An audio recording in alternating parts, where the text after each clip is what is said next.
Le chef de l'Africom, Michael Langlais, fournira plus de 65 millions de dollars au président Alassane Dramane Ouattara. Une grande partie de cet investissement sera consacrée à la sécurité aux frontières dans le nord de la Côte d'Ivoire.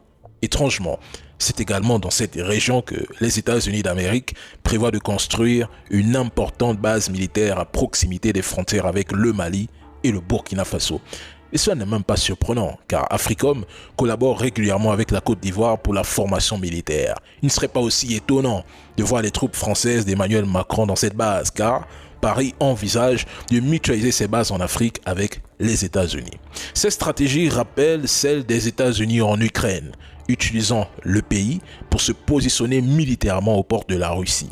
Cette base pourrait donc servir le moment venu à régler les comptes du général Tchani, puis avec Ibrahim Traoré et enfin Assimi Goïta. L'Occident cherche à s'aimer le chaos politique dans l'espace AES, comme ce fut tristement le cas dans plusieurs pays arabes et comme c'est malheureusement le cas aujourd'hui en Ukraine. Ils veulent à tout prix déstabiliser le Niger qui les a expulsés. Ce plan vise non seulement à briser la confédération des États du Sahel, mais aussi à affaiblir la Russie, la Turquie et la Chine qui prennent de plus en plus pied en Afrique de l'Ouest. La Côte d'Ivoire est donc le meilleur choix pour les Américains en raison de sa proximité géographique.